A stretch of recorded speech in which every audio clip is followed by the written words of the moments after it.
He was untouchable. A Korean crime lord who owned the city's darkest corners. She was the one mistake he couldn't afford. So he left her behind to claim his empire. 6 years of silence. 6 years of power. Until he sees her at the airport. With 3 identical little girls. Their eyes mirror his own. His fiancée stands beside him, unaware. His past just became his present. And the man who never kneels is about to break. This is the story of the mafia boss who abandoned love, and the woman who raised his legacy alone. Welcome to a love that never died. It just waited. Hello, everyone. I'm back with another Afro-Korean story that will break your heart and put it back together. Today's tale is about a mafia boss who abandoned love, only to discover he left behind 3 daughters. But before we dive in, please help me reach 2,000 subscribers. Your support means everything. Now let's begin this unforgettable journey. Don't forget to subscribe. The airport smelled like expensive perfume and other people's destinations. Dante Kwan moved through it like he owned every terminal. Because in a way, he did. Not the building, but the fear. The silence that followed his name. The way security nodded without asking questions. The way crowds parted instinctively, sensing the kind of man who didn't wait in lines. At 32, he'd learned to wear power like a second skin. His fiancée, Victoria, walked beside him in tailored white, her hand resting lightly on his arm. The diamond on her finger caught the fluorescent lights. She smiled at something on her phone. Probably their honeymoon itinerary. Santorini. Private villa. The kind of life his empire afforded. Everything was perfect. And then he saw her. Gate 47. Boarding call for Seoul. She stood near the window, backlit by runway lights, her silhouette impossibly familiar. Same shoulders. Same way of holding herself. Strong but soft, like she'd learned to carry the world without complaint. His heart stopped before his mind could catch up. Amara. 6 years evaporated. He was 26 again, standing in her tiny apartment, watching her sleep for the last time. He'd kissed her forehead, whispered an apology she'd never hear, left before sunrise because his father's death meant the family needed him. The organization needed him. And love. Love was a luxury crime lords couldn't afford. He'd chosen the empire. He'd walked away from the only person who'd ever made him feel human. And he'd never looked back. Couldn't. Because looking back meant breaking. But now she was 20 feet away. And she wasn't alone. 3 little girls surrounded her. Identical. Couldn't be more than 5 years old. Dark curls bouncing as they tugged at her hands, their laughter cutting through the airport noise like bells. Amara bent down, fixing one girl's shoe, her voice too soft to hear but her smile exactly as he remembered it. Warm. Patient. The kind of light he'd spent 6 years trying to forget. And then one of the girls turned. Dante's entire body went cold. Her face. Jesus Christ. It was his face. Miniature, feminine, but unmistakable. The same dark eyes, the same serious set to her mouth even when she smiled, the exact shape of his own childhood photographs. The second girl looked up. Same eyes, same expression. The third turned too. Triplets. His vision tunneled. The airport blurred. Victoria's voice faded into static. The world collapsed into a single, impossible truth. He had daughters, 3 of them, and he'd never known. His hand released Victoria's arm without thinking. His feet moved on autopilot, carrying him forward like a man in a dream, or a nightmare. He couldn't tell anymore. Dante? Victoria's voice. Confused. Distant. He didn't answer. Amara straightened, herding the girls toward the gate agent. She hadn't seen him yet. Her back was to him, her shoulders squared in that way she had when she was tired but refusing to show it. 10 feet. 5. He opened his mouth, but no sound came out. What could he possibly say? I'm sorry? I didn't know. I would have stayed if... One of the girls, the smallest, turned around. Her eyes locked onto his. For a moment, she just stared, confused, like looking into a mirror she didn't understand. Then she tugged Amara's sleeve. "Mommy, that man looks like me." Amara froze. Slowly, so slowly, she turned. And when their eyes met, Dante watched 6 years of silence shatter between them. Her face went pale, then red, then absolutely unreadable. The girl stared up at her, waiting. Victoria appeared at his shoulder. "Dante, what's—" Amara's gaze flicked to Victoria, to the ring, to Dante, back to Victoria. Something flickered across her expression. Pain, anger, resignation. Then she smiled. Not at him, at her daughters. "Come on, angels. We're going to miss our flight. But Mommy, now." Her voice was gentle, absolute. She took their hands and walked toward the gate without looking back. Dante stood frozen, his heart hammering so hard he thought it might break through his ribs.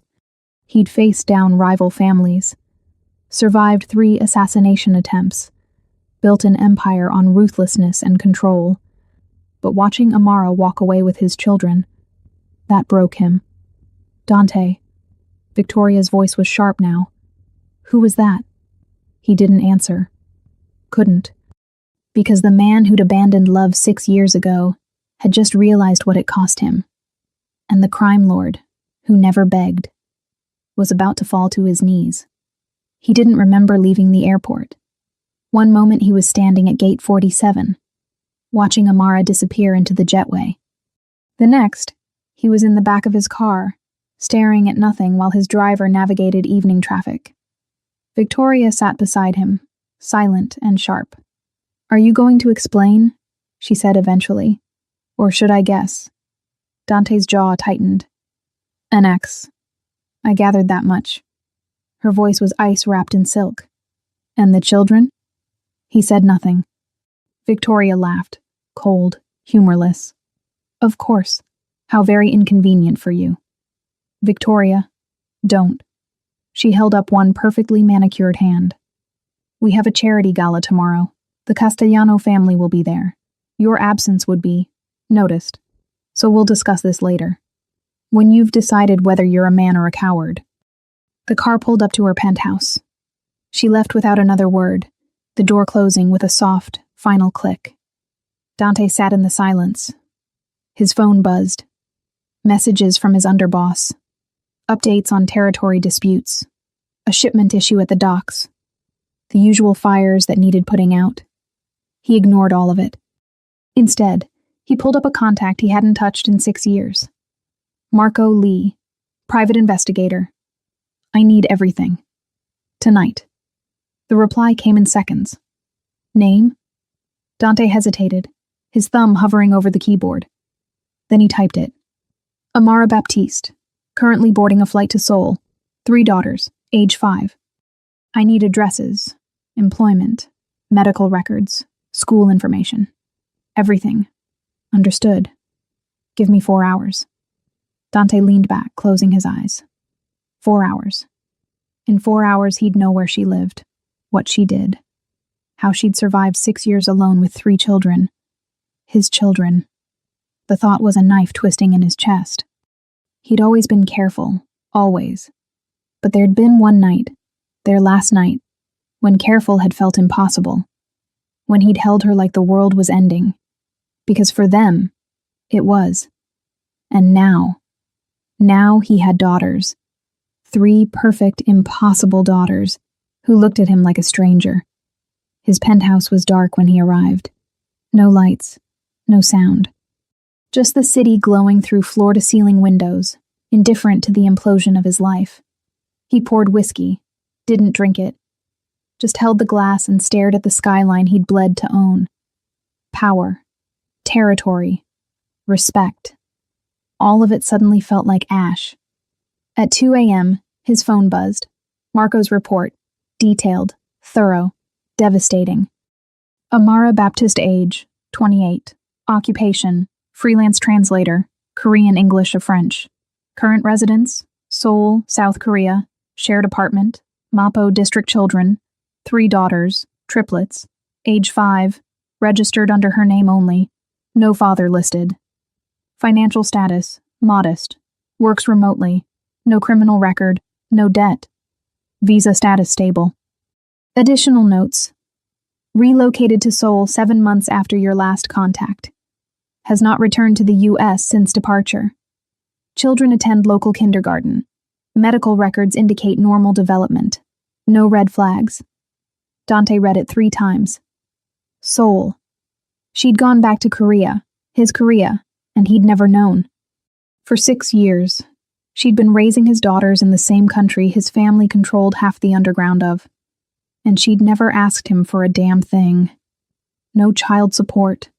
No demands. No threats. Just silence. He didn't know whether to admire her or break something.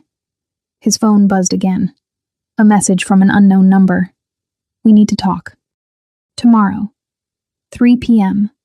Han River Park, Uedo. Come alone. His heart stopped. It was her. He didn't question how she got his number. Amara had always been resourceful. Brilliant. The kind of woman who learned 3 languages for fun and could disappear when she needed to. He typed back immediately. I'll be there. No reply. He sat in the dark until sunrise, his untouched whiskey warming in his hand. Tomorrow, he'd face her. Tomorrow, he'd see his daughters again.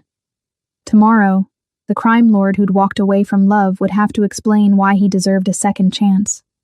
And he had absolutely no idea what to say. Han River Park at 3 p.m. was full of life. Joggers. Cyclists. Families picnicking on the grass. Lovers walking hand in hand along the water. The kind of ordinary sunlit world Dante had stopped believing in years ago. He arrived early. Alone, as requested. No bodyguards, no backup. Just him and the weight of 6 years' worth of mistakes. She was already there. Sitting on a bench near the water, her back to him, watching the river like it held answers. She wore simple jeans and a loose sweater, her curls pulled into a bun. No makeup, no armor, just Amara.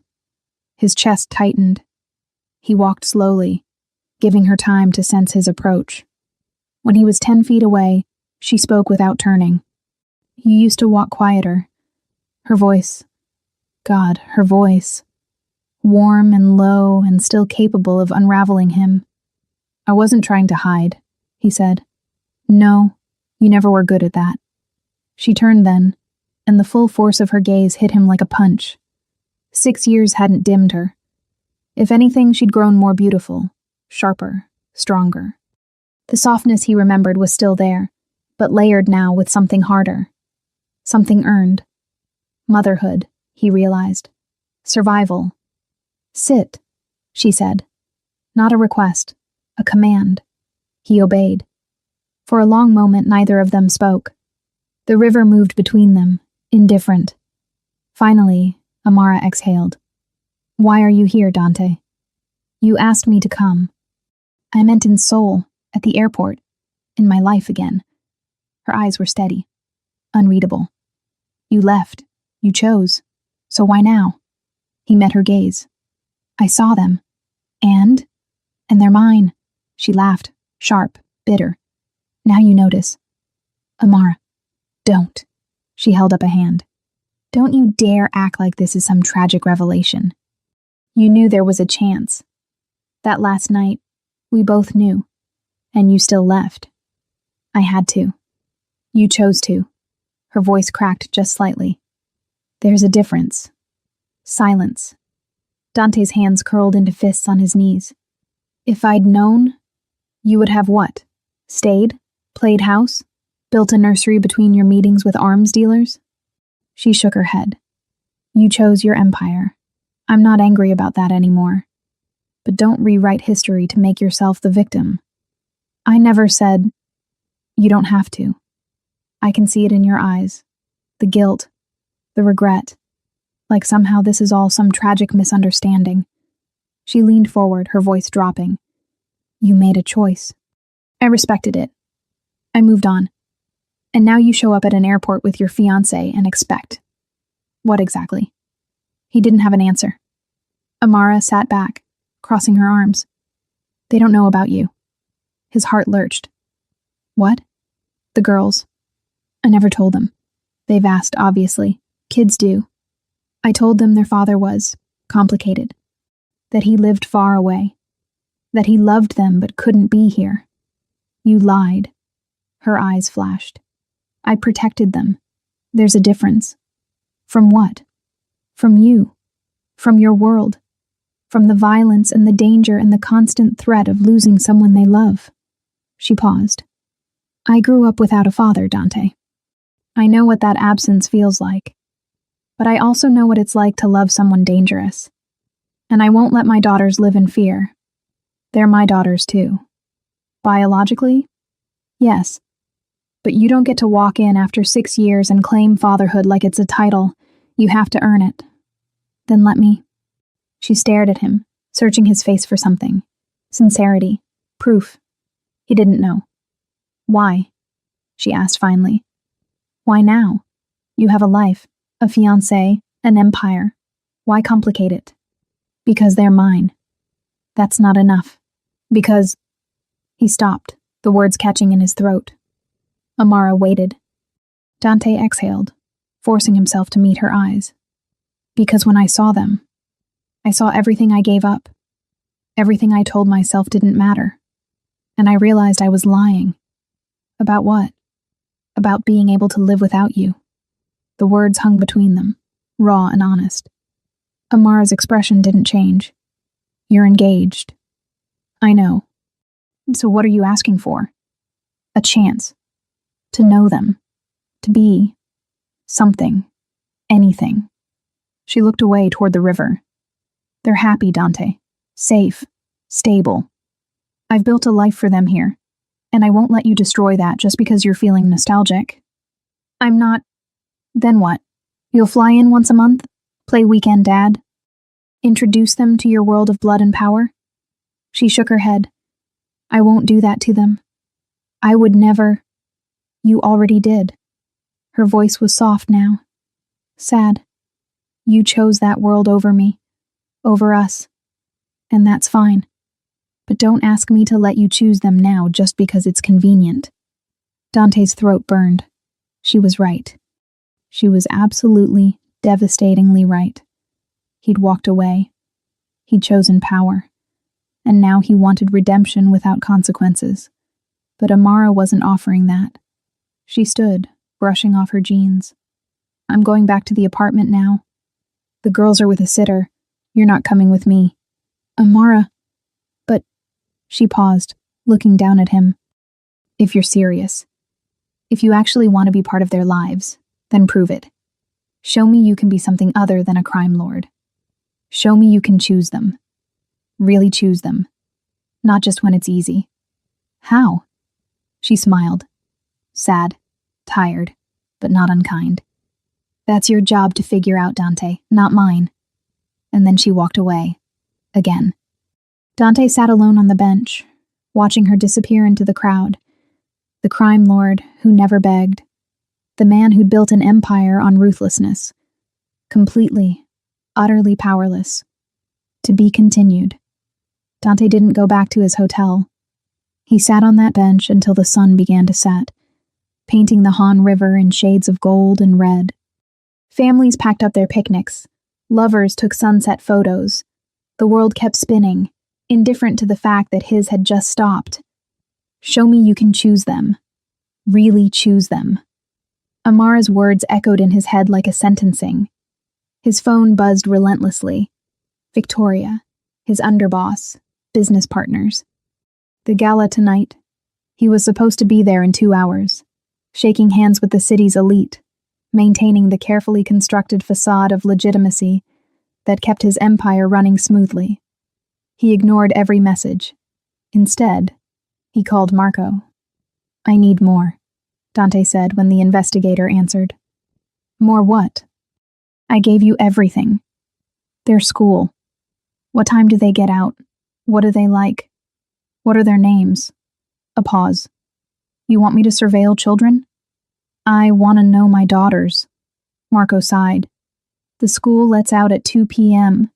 As for names, that wasn't in the public records. You'll have to ask their mother. Dante hung up. Their names. He didn't even know their names. The realization hit him like a physical blow. He'd spent 6 years building an empire, accumulating power and wealth and influence. He could move millions with a phone call, make people disappear with a word, control half of Seoul's underground with a nod. But he didn't know his own daughters' names. What kind of father was he? The answer was simple. He wasn't one at all. His phone rang. Victoria. Again. This time he answered. Where are you? Her voice was cold, controlled. The gala starts in 90 minutes. I'm not coming. Silence. Then, excuse me? I need time to think. She laughed, sharp, humorless. About what? Your ex-girlfriend and her convenient sob story? They're my children, Victoria. So you say? Have you done a paternity test? Or are you just taking her word for it? The question should have angered him. Instead, it just made him tired. I saw their faces. He said quietly, I don't need a test. How romantic. And what exactly do you plan to do about it? Abandon your responsibilities here? Walk away from everything we've built? We haven't built anything. This was always my empire. Our engagement was a business arrangement. We both know that. Another silence. Longer this time. When Victoria spoke again, her voice had changed. Softer. More dangerous. You're making a mistake, Dante. These streets don't forgive sentimentality. Your enemies will see this as weakness. They'll come for you. Let them. And the girl?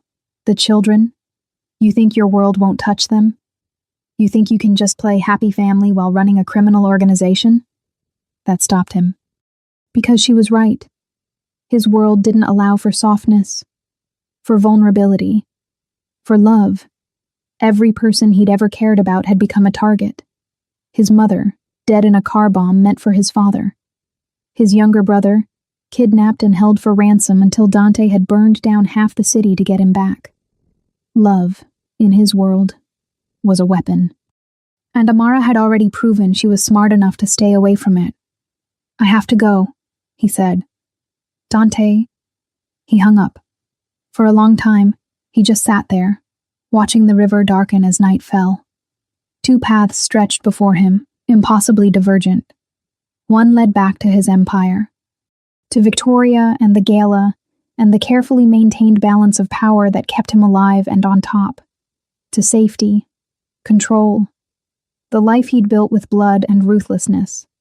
The other led to Amara, to 3 little girls with his eyes, to a chance at something real, something human. But that path had no guarantees, no protection, just hope. And hope, in his experience, got people killed. His phone buzzed one more time. A message from an unknown number. He almost deleted it. Then he saw the attachment. A photo. 3 little girls in matching school uniforms, backpacks too big for their small frames, holding hands as they walked down a street. Their faces were blurred for privacy, but he could see their hair, dark curls bouncing in the sunlight. Below the image, a single line of text. Mira, Sage, and Zuri.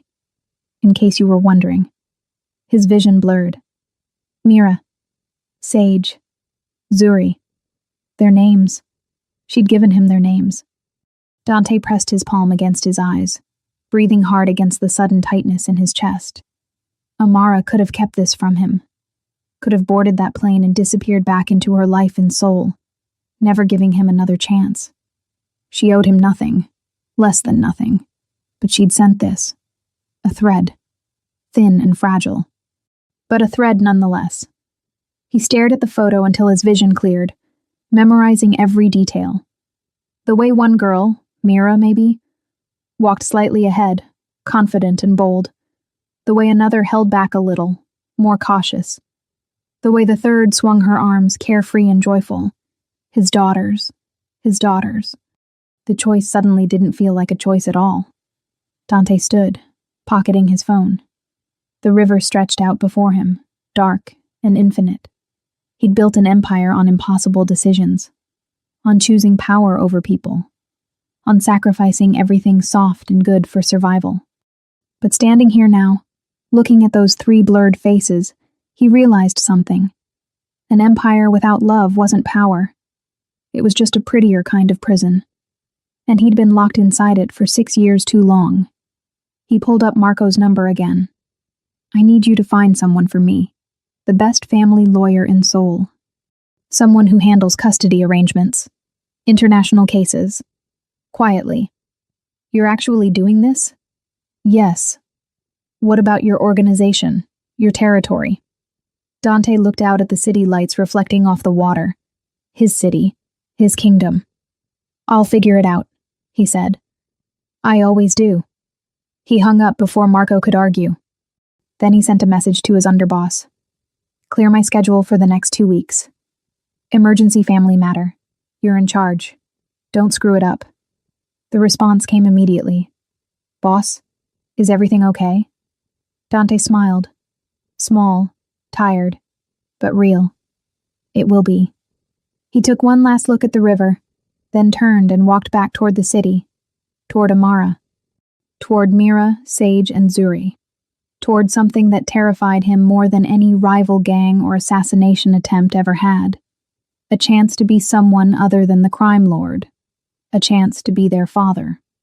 The next morning, Dante woke at dawn in his Seoul hotel room, not the penthouse suite he usually kept, but something smaller. Anonymous. A place where the crime lord could pretend to be just a man. He ordered coffee he didn't drink and stared at his phone for an hour, before finally typing out a message to Amara. Can I see them? The reply came 30 minutes later. Not yet. But you can see me. Tomorrow. 10 a.m. Same place. He showed up at 9:30, unable to help himself. Amara arrived exactly at 10, carrying 2 paper cups of coffee. She handed him one without a word, and sat on the same bench they'd occupied 2 days before. I didn't know if you still drank it black, she said. I do. She nodded, sipping her own. Cream, no sugar. He remembered that too. For a while, they just sat in the comfortable, uncomfortable silence of people who once knew everything about each other, and now knew almost nothing. Finally, Amara spoke. I looked you up. After the airport. Dante's jaw tightened. And you're exactly what I thought you'd become. Powerful, dangerous, untouchable. She turned to look at him. But you're also engaged, getting married in 3 months according to the society pages. I called it off. Her eyebrows rose. When? Last night. Because of them? Because of you. All of you. Amara studied him for a long moment, her expression unreadable. That was stupid. Probably. Victoria Chen is the daughter of the Chen family. Breaking that engagement will have consequences. I know. Political consequences, business consequences. Your enemies will see it as weakness. I know that too. Then why? Because I'm tired, Amara. The words came out rougher than he intended. I'm tired of building a life I don't want. Of making choices that kill the parts of me that still feel human. And I'm tired of pretending I don't regret walking away from you. She looked away, blinking hard. That's not fair, she said quietly. I know. You don't get to show up after 6 years and say things like that. I know. Stop saying you know. Her voice cracked, and suddenly she was crying, silent tears sliding down her cheeks that she wiped away angrily, like they were betraying her. Dante's hands curled into fists on his knees, every instinct screaming at him to reach for her. To pull her close the way he used to fix this. But he had no right. So he just sat there, hating himself, while the woman he'd abandoned fell apart beside him. I loved you, Amara said finally, her voice barely above a whisper. So much it scared me. And when you left, when you chose that life over me, I wanted to hate you. God, I tried, but I couldn't, because I understood. Dante's throat burned. Your father had just died. Your family needed you, and I wasn't going to be the reason you resented them. So I let you go." She turned to face him, her eyes red but fierce. "But then I found out I was pregnant, and I had a choice too. Tell you and trap you in a life you didn't want, or let you be free. You should have told me." "Why? So you could feel obligated? So you could resent me and the girls for ruining your empire?" She shook her head. "No. I chose to do this alone, and I don't regret it. Even now. Especially now. Because they're happy, Dante. They're smart, and funny, and kind. They have friends and hobbies, and a life that doesn't include guns or bodyguards or looking over their shoulders. And I won't sacrifice that. Not even for you." The words should have hurt. Instead, they filled him with something dangerously close to hope. Because Amara hadn't said no. She'd said not like this. "What if I could give them both?" he asked carefully. "Both what?" "Me and safety. What if I could be their father without bringing my world into their lives?" She laughed, sad, disbelieving. "You can't separate those things. You are your world." "Then I'll change it.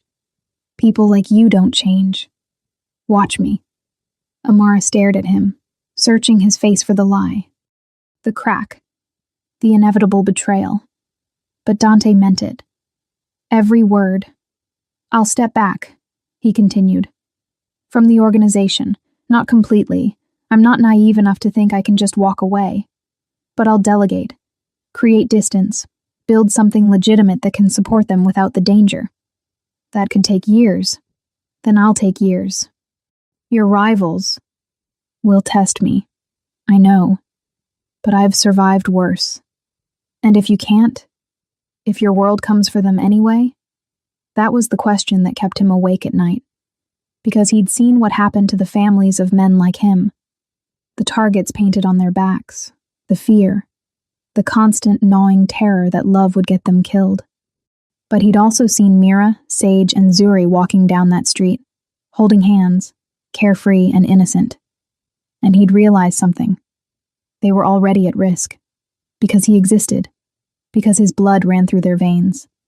Whether he acknowledged them or not, whether he was part of their lives or a ghost, they would always be vulnerable to anyone who wanted to hurt him. The only question was whether they'd face that danger with a father who could protect them. Or without one.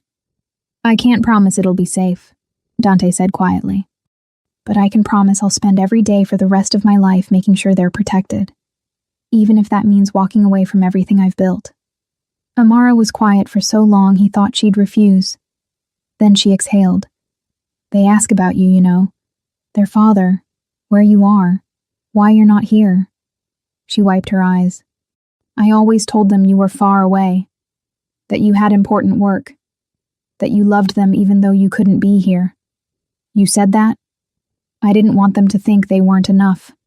That's what I thought my whole childhood. That I wasn't enough for my father to stay. I won't do that to them." Dante's chest felt like it was caving in. "Thank you," he managed. "Don't thank me yet. Because if you do this, if you really want to be part of their lives, there are rules. Anything. No weapons around them. Ever. Done. No business meetings, no associates, no anything connected to your organization when they're present. Agreed. And if I say stop, if I think this is hurting them, you walk away. No arguments. No second chances."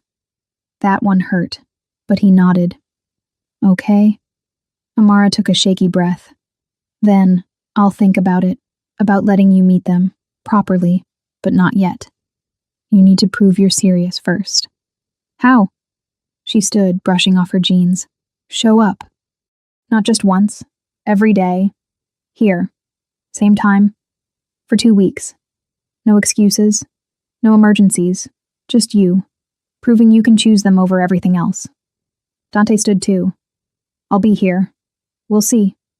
She started to walk away, then paused. "Dante? Yeah?"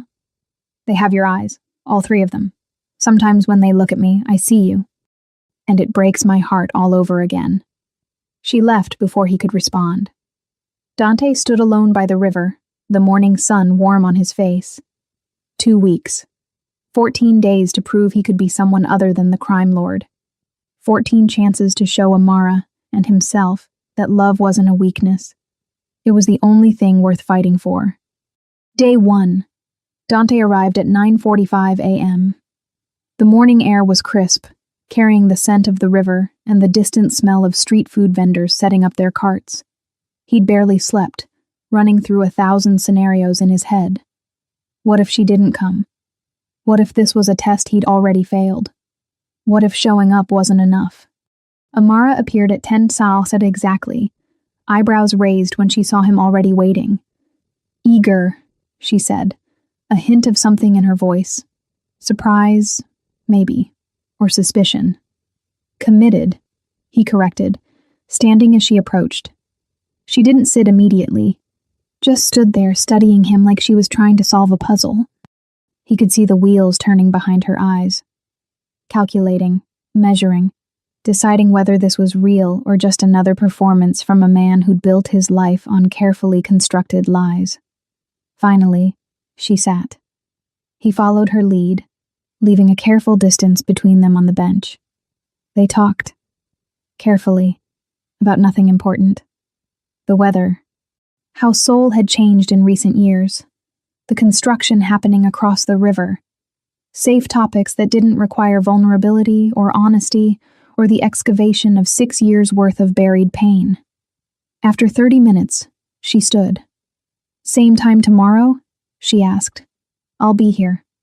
She nodded once and left, her silhouette disappearing into the morning crowd. Dante sat alone for another hour, watching the river flow, feeling like he'd just survived the first round of something he didn't fully understand. Day 2. He brought her favorite pastry from a bakery he'd had to search half the city to find. He'd remembered it at 3 midnight lying awake in his hotel room. Red bean paste buns from that tiny place in 81 she used to drag him to on Sunday mornings. She'd always ordered 2, one for breakfast, one for later, that she'd inevitably eat within the hour. It had taken him 3 phone calls and a translated conversation with an elderly baker to track down the right place. But when he handed her the small paper bag at 10 a.m., the flash of recognition in her eyes made it worth every second. Amara took it, but didn't smile. You remember, she said quietly. Everything. She opened the bag slowly, and for a moment, he saw something crack in her careful composure. A memory, maybe, of who they used to be, of Sunday mornings when the world was simpler and love felt possible. She ate in silence, and for 28 minutes, they existed in the same space without destroying each other. Progress. When she stood to leave, she paused. Thank you, she said, for remembering. Then she was gone.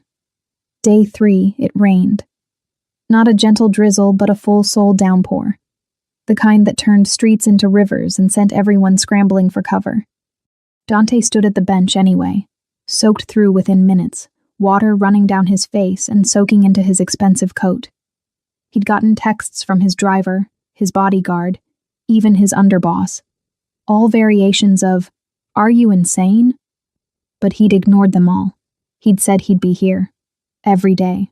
No excuses. At 10:15, he was starting to think she wouldn't come. That she was testing him, waiting to see if he'd give up when things got uncomfortable. Then he saw her, running through the rain with an umbrella, looking at him like he'd lost his mind.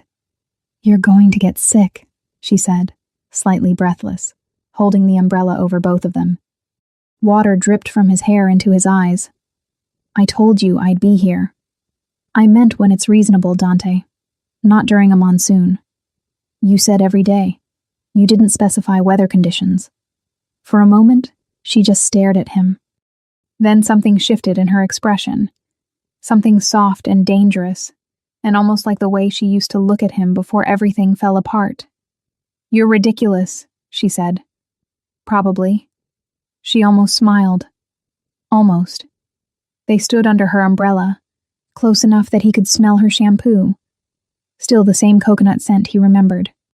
close enough to notice she was shivering slightly, her jacket not quite waterproof enough for this kind of rain.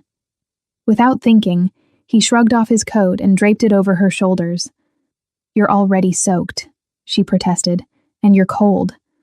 She didn't argue further, just pulled his coat tighter around herself and looked up at him with eyes that held too many questions. They stayed like that for nearly an hour, watching the rain turn the river silver, not talking much, just being. When the rain finally slowed, Amara handed back his coat. "Same time tomorrow?" she asked. Rain or shine.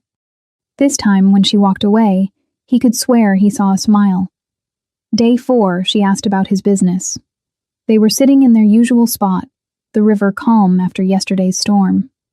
She'd brought coffee for both of them this time. His black, hers with cream and no sugar. "Are you really stepping back?" she asked, not looking at him. "From the organization?" Dante took a careful sip of coffee, buying time to choose his words. "My underboss is handling day-to-day operations. The major decisions still go through me, but I'm creating distance, delegating more than I ever have. That must be hard for you, giving up control." "It's terrifying," he admitted. "Everything I built could fall apart. My enemies might see it as weakness. There are people who'd kill for the chance to take what's mine. Then why do it?" He turned to look at her fully. "Because what's the point of having an empire if I'm alone in it?" Amara was quiet for a long moment, turning her coffee cup in her hands. "And Victoria?" she asked finally. "Sent back the ring, along with a message I won't repeat in polite company." This time, Amara did smile, small and quick, but genuine. She always seemed charming. She has her moments. He paused. "The engagement was never about love. You know that, right? It was strategic. Her family's connections, my family's power. A merger dressed up as romance. I figured. The only woman I ever loved." He stopped, the words catching in his throat. Amara looked at him then, her eyes searching his face. "Don't," she said softly. "Don't say things you can't take back." "What if I don't want to take them back?" She stood abruptly, her coffee forgotten on the bench. "Same time tomorrow, Dante." And she left, before he could say anything else. Day 5, he asked about the girls. He'd been working up to it all morning, rehearsing questions that didn't sound desperate or invasive, or like he was trying to claim something he had no right to. Amara must have sensed it, because when she arrived, she sat down and said, "What do you want to know?" Everything, he wanted to say. Every detail, every moment, every second of the 5 years I missed. "What are they like?" he asked instead. Amara's entire expression softened in a way that made his chest ache. This was the look he remembered, the one that used to be reserved for him. Now it belonged to their daughters. "Mira's the leader," she said, a smile playing at her lips. "Bold. Fearless. She's the one who stands up for her sisters when kids are mean. Last week, a boy pushed Sage off the swing, and Mira marched right up to him, this tiny 5-year-old with her hands on her hips, and told him if he ever touched her sister again, he'd regret it." Dante felt something fierce and proud bloom in his chest. "She got in trouble? The teacher called me in. I had to explain that while I appreciated Mira's protective instincts, violence wasn't the answer." Amara laughed softly. She looked at me with these serious eyes and said, "But Mommy, sometimes words aren't enough." And I didn't know what to say because she wasn't wrong. She sounds like you. She sounds like both of us, actually. Your stubbornness, my sense of justice. God help us all." Amara's smile widened. "Sage is quieter, thoughtful. She loves books and drawing. She'll sit for hours just creating these elaborate stories in her notebook. Full narratives with characters and plots. Last month, she wrote a 20-page picture book about a dragon who was afraid of fire. 20 pages at 5 years old? She's gifted. The teachers say she's reading at a 2nd grade level already." Pride radiated from Amara's voice. "She draws constantly. Everything she sees. Last week, she drew a portrait of me making breakfast, and it was surprisingly accurate. A little unsettling, honestly, how observant she is. And Zuri? Amara's expression went impossibly softer. Zuri is sunshine, pure, uncomplicated joy. She makes friends everywhere we go. The cashier at the grocery store knows her by name. She laughs at everything, terrible jokes, silly faces, her own shadow. She's the one who holds us together when things get hard. When I'm exhausted and Mira's being stubborn, and Sage is lost in her own world, Zuri is the one who crawls into my lap and says, "It's okay, Mommy. We're all okay." Dante's throat tightened. He could picture them so clearly. 3 little girls, each perfect and unique, each carrying pieces of him and Amara in different combinations. "They sound perfect," he managed. "They are. Even when they're driving me crazy, they're perfect." She turned to him, her expression serious. "That's why I need you to be sure about this, Dante. They're happy, stable. Their world is safe and predictable. And I won't let you disrupt that unless you're absolutely certain you can follow through." "I'm certain." "Are you?" "Because showing up for 2 weeks is easy. Being a father is hard. It's scraped knees and bad dreams and terrible school plays. It's putting them first even when it's inconvenient. Even when your empire needs you. Even when walking away would be easier." "I know. Do you?" "Because you've spent your whole life putting the organization first. Your father taught you that family was the business. But Dante..." She leaned forward, her eyes intense. "These girls aren't soldiers. They're not assets. They're children who deserve a father who shows up. Not sometimes. Not when it's convenient. Always." The weight of her words settled over him like a judgment. "I know I don't deserve them," he said quietly. "I know I have no right to walk into their lives after 6 years. But Amara, I'm not asking to replace the life you've built. I'm asking for a chance to add to it. To be something other than the ghost you had to explain away." She studied him for a long, silent moment. Then she pulled out her phone, swiped through her photos, and turned the screen toward him. 3 little girls in matching school uniforms, backpacks too big for their small frames, holding hands as they walk down a street. "That's them," she said softly. "That's what you're asking to be part of." Dante's vision blurred as he stared at the image. His daughters. "Can I..." His voice came out rough. "Can I save this?" Amara hesitated for only a moment before nodding. "I'll send it to you." His phone buzzed a moment later with the photo, and he stared at it until the image was burned into his memory. "Thank you," he whispered. Day 6. Amara brought more photos. Not many, just 3 more. One of each girl, individual shots that captured their personalities perfectly. Mira, arms crossed, glaring at the camera with defiant confidence. Sage, curled up with a book in a reading nook, completely absorbed. Zuri, mid-laugh, her whole face lit up with joy. Dante stared at them until the images blurred. "Can I keep these?" His voice came out rough. Amara hesitated, then nodded. "Yes, but Dante, these aren't just pictures. They're my daughters, our daughters. And if you keep them, it means you're committed to this, to them. No backing out when it gets hard." "I understand. Do you?" "Because once they know you exist, really know, not just the abstract idea of a father, you can't take it back. You can't decide later that this is too complicated, or that your empire matters more. They'll remember. They'll carry that rejection forever. I won't do that to them. You already did. Once." The words hit like a slap. "I know," he said quietly, "and I can't change that. But I can make sure I never do it again." Amara handed him the photos, and he took them like they were made of glass.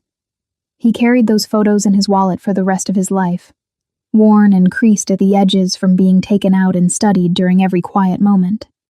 Day 7, halfway through. The morning was cool, autumn starting to creep into the Seoul air. They'd fallen into a rhythm now, arriving at the same time, settling onto the bench with coffee, talking or not talking depending on the day. Today, Amara was quiet, pensive. Finally, she spoke. "Why now?" she asked. "You could have looked for me any time in the last 6 years. I wasn't hiding. If you'd wanted to find me, you could have." Dante had known this question was coming. "Because I was a coward," he said finally. "I told myself I was protecting you, that staying away kept you safe from my world. But the truth is, I was protecting myself, from having to face what I'd lost, from having to admit I made the wrong choice. And now? Now I'm still a coward, but I'm trying to be brave." Amara looked at him, really looked, like she was seeing him for the first time. "You've changed," she said softly. "Have I?" The Dante I knew would never admit weakness, would never say the words "I was wrong." My father taught me a lot of things that turned out to be lies, that power mattered more than people, that love was a liability, that showing emotion made you a target. He turned to face her fully. He was wrong about all of it. That's a dangerous realization for a man in your position. I know. My underboss thinks I'm losing my edge. My rivals are circling. He smiled without humor. And they're probably right. By every metric that matters in my world, I'm making terrible decisions. Then why keep making them? Because I'd rather be weak and human than powerful and empty. Amara's eyes shimmered. You can't just erase 6 years with pretty words, Dante. I know. I'm not trying to. I'm just trying to be honest. Maybe for the first time in my life. And the honest truth is that walking away from you was the worst decision I ever made. Not because of the girls, though, God, I wish I'd known about them. But because I loved you, Amara. Really loved you. And I chose everything else instead. She was quiet for so long he thought he'd pushed too far. Instead, she reached out and took his hand. Just for a moment. Her fingers lacing through his. Familiar and foreign all at once. Then she pulled away, but the ghost of her touch remained. "Same time tomorrow," she whispered. And somehow, it felt like forgiveness. Day 8 through 11 passed in a blur of small revelations and careful trust-building. She told him about raising triplets alone, the sleepless nights, the overwhelming fear that she wasn't strong enough, the way her mother had flown from Jamaica to help those first impossible months. He told her about his father, the monster who built an empire, the man who taught him that love got people killed. They walked along the river, shared coffee, shared silence, and slowly, impossibly, they began to remember who they used to be to each other. Day 9, Dante's underboss called with an emergency. "Boss, the Nakamura family is moving on our western territory. They hit 3 of our businesses last night. We need you back. Now." Dante looked at his watch. 9:52 a.m. 8 minutes until Amara arrived. "Handle it." "What? Boss, this is serious. You have my authority to respond however you see fit, but I'm not coming back." "Boss, I'm busy. Emergency family matter. Don't call again unless someone's dying." He hung up. When Amara arrived and noticed his expression, he told her about the call, about the choice he'd just made. She was quiet for a long moment. "You really meant it," she said softly. "About choosing differently?" "Yes." Something shifted in her expression. Something that looked like trust beginning to take root. She reached into her bag and pulled out a thermos. "I brought hot chocolate," she said. "Thought we could share." It was such a small gesture. It felt like everything. Day 12, she asked the question he'd been dreading. "What happens after day 14? "I don't know," he admitted. "That's not an answer. It's the only honest one I have." He turned to face her. "I can't promise you a fairy tale, Amara. I can't promise safety or normalcy. My world is dangerous. There are people who'd hurt you and the girls just to get to me. That's the truth. I know. But I can promise I'll try. Every single day. To be better. To be someone worthy of them. Of you. I can promise I'll put them first, that I'll show up, that I'll protect them with everything I have. Even if it costs you your empire? Yes. You say that now, but when it comes down to it, I already chose. That's what these 12 days have been. Every call I've ignored, every crisis I've delegated, every time I've put sitting here with you ahead of running my organization. I've been choosing, and I'll keep choosing them. Always. Amara was quiet for so long he thought he'd said too much. Then, okay. His heart stopped.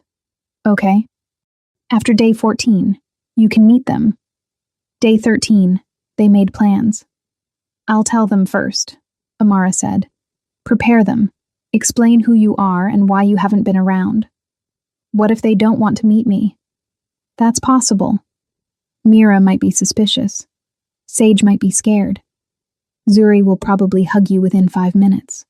But I won't force them. This has to be their choice too. And Dante? Don't expect them to love you immediately. They're smart, but they're still just kids. They'll be cautious, confused, maybe even angry. I know, but I have to try. Even if they hate me, even if they never want to see me again, I have to try. Day 14, the last day. Dante arrived early, his hands shaking, his heart pounding.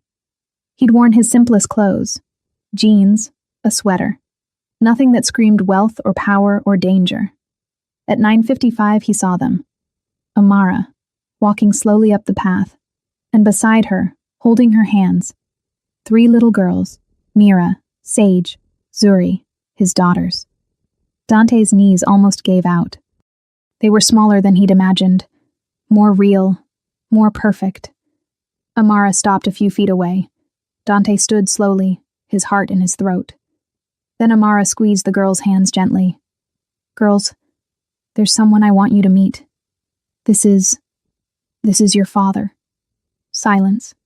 Then Mira stepped forward. You look like us, she said. Dante crouched down. You look like me, he whispered. Where have you been? Far away, working. I didn't know about you, but when I found out, I came as fast as I could. Mira seemed to accept this. Then Sage took a tiny step forward. Do you like books? She asked quietly.